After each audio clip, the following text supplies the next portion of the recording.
salah satu dari 10 perintah Tuhan berkata, jangan berzina. Para ustadz ini mengajarkan untuk menghindari pelanggaran hukum perzinahan ini, atau supaya manusia tidak berzina, laki-laki harus menikah, perempuan juga harus menikah. Sepertinya hukum ini tidak dilanggar manusia jika manusia itu tidak menikah. Benarkah demikian? Mari kita ikuti pelajaran berikut. Jadi para ustadz mengajarkan bahwa laki-laki harus menikah, perempuan harus menikah, termasuk Yesus. Joseph 40 tahun dia menikah dengan Melka. Dia punya 6 anak. Wow. Setelah dia menikah 40 tahun dengan Melka, Melka wafat. Dan Yahudi dengan tidak membiarkan, jangan sampai laki-laki yang masih punya hasrat birahi untuk berhubungan seksual, dilampiaskannya dengan cara yang salah, perzinahan. Nggak boleh. Nikah lagi. Alangkah lucunya, alangkah absurd, alangkah gimana ya? Sama Yesus hidup dan dia tidak menikah. Ini kita sudah tahu ya bahwa Yesus hidup di budaya yang tidak boleh selibat, tidak boleh tidak menikah, tidak boleh, harus menikah. Dan jodohnya dicarikan oleh orang tuanya semasa orang tuanya hidup. Jangan sampai orang tuanya mati, orang tuanya belum cari jodoh buat dia. Nggak boleh, hukum Yahudi begitu, nggak boleh. Jadi Bapak Yosef dengan Mama Maria cari jodoh ketika Yesus usia 13 tahun. Ya, ini ada buku bagus, namanya Pernikahan Yesus. Ini halaman 9 ya, judulnya Pernikahan Yesus. Berbagai cabang Yudaism memiliki penafsiran sendiri-sendiri baik terhadap Torah maupun terhadap Talmud. Tetapi satu hal yang disepakati oleh semua teks dan ajaran Yahudi adalah masalah perkawinan. Perkawinan dianggap penting bagi laki-laki maupun bagi perempuan. Uraian mengenai Torah menyatakan dengan jelas bahwa tidak genaplah laki-laki yang tidak menikah. Dan 2000 tahun yang lalu, seandainya Yesus dari Nazaret belum menikah menjelang umur 18 tahun, dia akan dianggap sebagai makhluk yang sangat aneh. Lebih buruk lagi, dia tidak akan sungguh-sungguh diterima sebagai guru oleh orang-orang Yahudi lainnya. Usia 18 tahun itu adalah kanovi atau lahupah, ya. Lahupah itu adalah pernikahan. Ini termaktub di dalam Pirkei Avot Perek Hames, ya. Pirkei Avot pasal kelima, Misfar Esrim pasal kelima ayat ke-20. Jangan kita ngomong tentang Alkitab, tapi kita dasarnya dari luar Alkitab. Ya ke laut ente. Iya, benar. Saya sangat setuju perkataan Ustadz Bangke ini. Jika kita belajar Alkitab, jangan membaca kitab-kitab di luar Alkitab. Saya tambahkan lagi, kalau kita belajar Alkitab, jangan belajar dari pendeta, jangan belajar dari pastor, apalagi dari ustadz, supaya pemahaman kita itu sesuai dengan apa maksud dan tujuan ajaran Alkitab itu.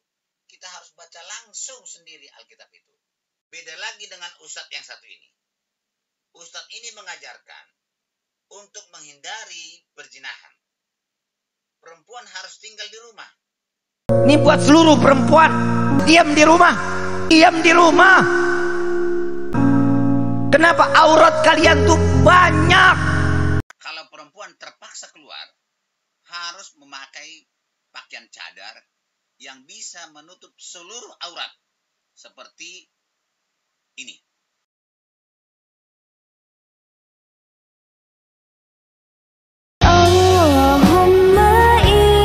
Masya Allah, Uhti bercadar berbuka puasa. Selamat menunaikan ibadah puasa semuanya, semoga puasanya lancar. Bahkan perempuan tidak boleh ikut ke makam mengantarkan jenazah. Karena perempuan itu banyak auratnya. Jika mayat melihat aurat perempuan, maka timbul nafsu birahi mayat.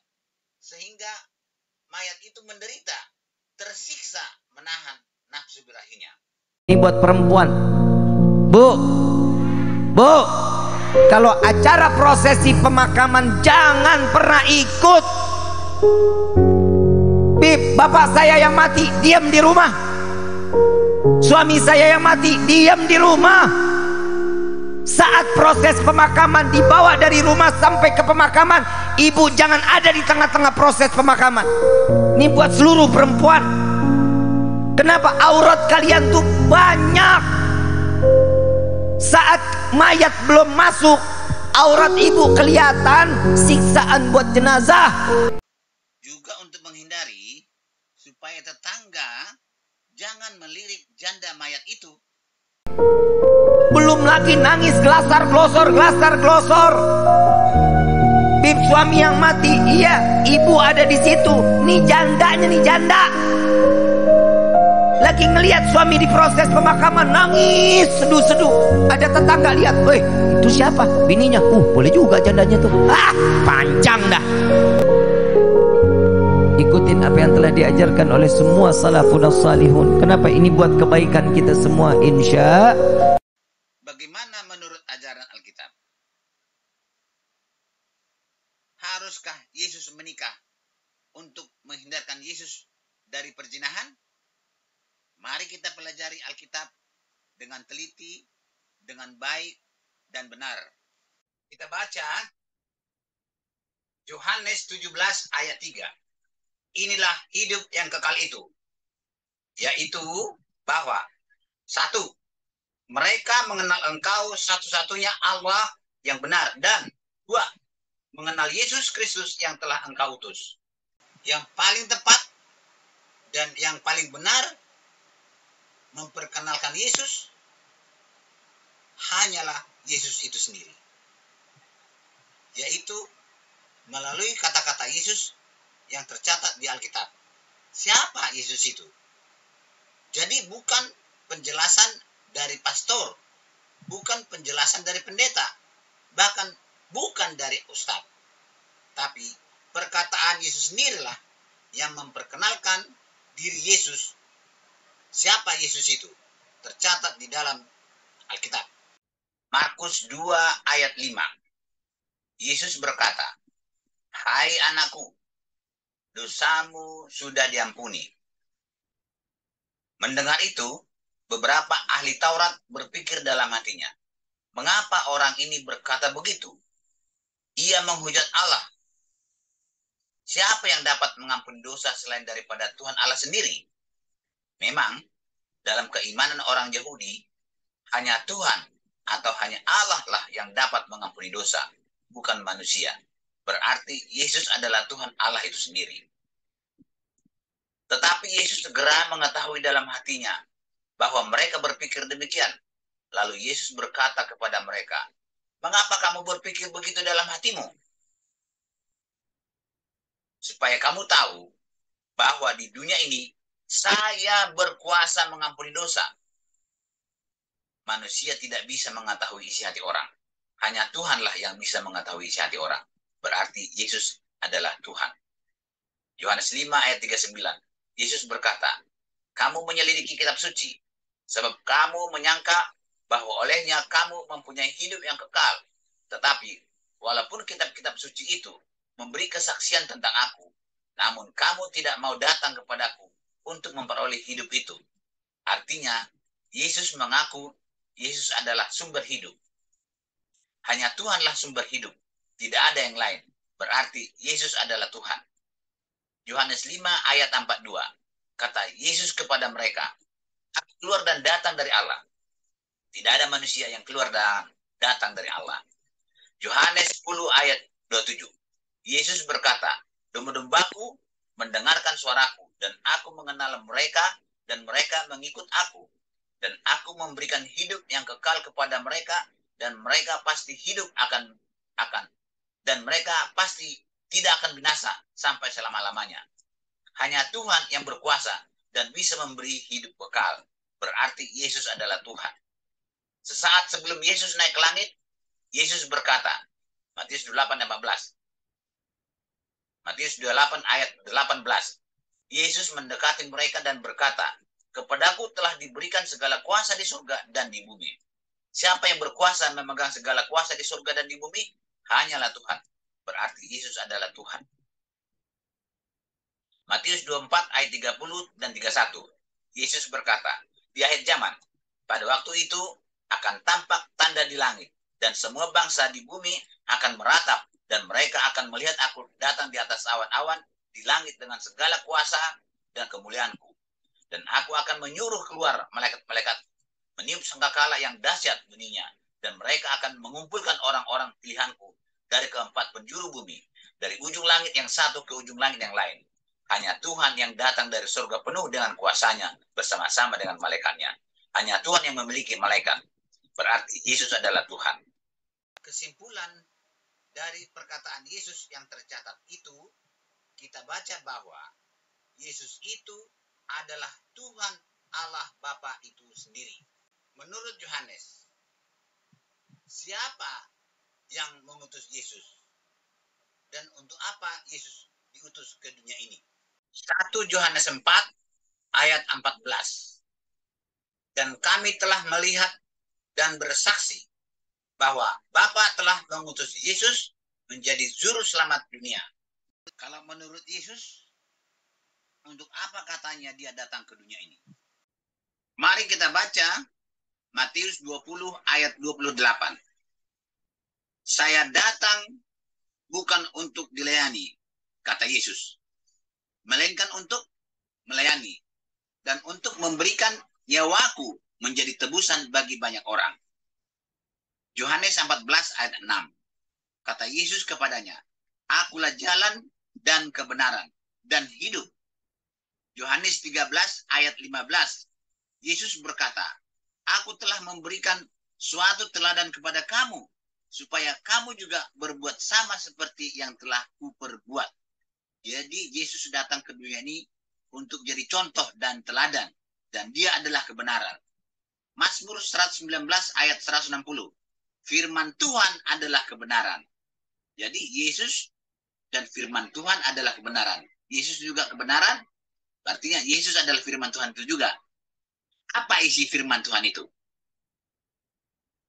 Yaitu apa? Ada 10 perintah Tuhan. Salah satu perintah Tuhan berkata, jangan berzina. Yesus datang ke dunia ini untuk membuktikan bahwa hukum perintah Tuhan yang mengatakan jangan berzina dapat dilakukan oleh manusia. Keluaran 33 ayat 20 berkata, lagi firman Tuhan, engkau tidak tahan memandang wajahku. Ini firman Tuhan kepada Musa. Sebab tidak ada orang yang memandang aku dapat hidup. Jadi tidak ada manusia yang melihat Tuhan itu bisa hidup, mati. Dan Tuhan pun memang tidak bisa kelihatan.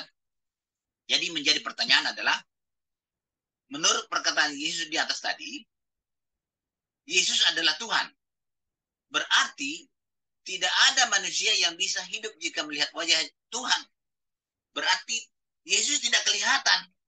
Kalau Yesus adalah Tuhan. Kalau Yesus adalah Tuhan, berarti manusia tidak bisa melihat. Bagaimana mungkin Yesus bisa jadi teladan atau contoh bagi manusia melaksanakan firman Tuhan yang ini jika manusia tidak bisa melihat Yesus? Nah, bagaimana dong? Supaya manusia bisa melihat Yesus, Yesus harus bukan Tuhan. Kalau Yesus adalah Tuhan, tidak bisa dilihat oleh manusia. Manusia bisa mati melihat Yesus kalau Yesus adalah Tuhan. Yesus harus sebagai manusia mendatangi manusia, bukan sebagai Tuhan, supaya manusia bisa melihat Yesus. Kita baca Roma 9 ayat 5. Dalam keadaannya sebagai manusia. Nah, itulah sebabnya Yesus itu adalah Tuhan datang sebagai manusia, supaya bisa dilihat oleh manusia. Dalam keadaannya sebagai manusia yang ada di atas segala sesuatu, Yesus adalah Allah yang harus dipuji sampai selama-lamanya. Amin. Efesus 2:15. Sebab dengan matinya Yesus sebagai manusia untuk mengadakan damai sejahtera. Jadi matinya Yesus bukan sebagai Tuhan. Matinya Yesus sebagai manusia. Karena Tuhan tidak mungkin mati. Filipi 2:8. Dan dalam keadaan sebagai manusia, Yesus telah merendahkan dirinya dan tak sampai mati, bahkan sampai mati di kayu salib. Jadi bukan sebagai Tuhan. Berani 5:7. Dalam hidupnya, Yesus sebagai manusia, ia telah mempersembahkan doa dan permohonan dengan ratap tangis dan keluhan kepada Dia yang sanggup menyelamatkannya dari maut. Dan karena kesalehannya, ia telah didengarkan. Jadi supaya Yesus bisa jadi contoh berdoa, dia harus kelihatan. Supaya dia bisa kelihatan, dia harus sebagai manusia, bukan sebagai Tuhan. Jadi Yesus berdoa sebagai teladan bagi kita, bagi manusia, supaya manusia juga berdoa sebagai Yesus berdoa. 1 Petrus 3 ayat 18. Sebab juga Yesus telah mati sekali untuk segala dosa kita, yang benar untuk orang-orang yang tidak benar, supaya Yesus membawa kita kepada Allah. Dia yang telah dibunuh dalam keadaannya sebagai manusia. Jadi kesimpulannya, Yesus adalah Tuhan yang datang ke dunia ini sebagai manusia, bukan Tuhan. Jadi Yesus adalah Tuhan yang datang ke dunia ini sebagai manusia, bukan jadi manusia.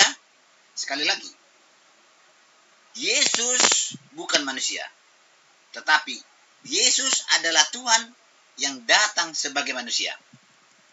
Dia datang sebagai manusia supaya bisa dilihat oleh manusia, supaya bisa jadi contoh bagi manusia melakukan 10 perintah Tuhan.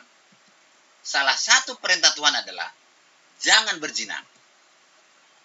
Para ustadz mengajarkan, seperti Ustadz Bangkai mengatakan, supaya Yesus tidak berzina, maka Yesus harus menikah. Tetapi tidak ada tercatat di dalam Alkitab bahwa Yesus pernah menikah. Jadi omongan atau ajaran Ustadz Bangkai itu adalah opini saja atau karangan-karangan saja. Kalau Yesus menikah, tentu tidak bisa lagi jadi teladan bagi manusia untuk tidak berzina. Saya percaya kebanyakan manusia bisa tidak berzina jika punya istri. Sedangkan punya istri saja masih banyak berzina. Saya pun bisa tidak berzina karena punya istri. Yesus sebagai manusia, Yesus pasti punya nafsu birahi yang sangat tinggi, melebihi nafsu birahi manusia biasa. Tetapi untuk membuktikan bahwa perintah Tuhan yang mengatakan jangan berzina bisa dilakukan oleh manusia, maka Yesus tidak menikah dan tidak berzina, walaupun punya nafsu birahi yang sangat besar. Jadi, kalau Yesus punya istri, ya tidak bisa jadi teladan, tidak bisa jadi contoh. Karena banyak manusia bisa tidak berzina kalau punya istri. Jadi perintah Tuhan itu dibuktikan oleh Yesus bahwa perintah Tuhan dapat dilakukan oleh manusia. Demikian penjelasan saya. Kiranya Tuhan memberkati. Terima kasih.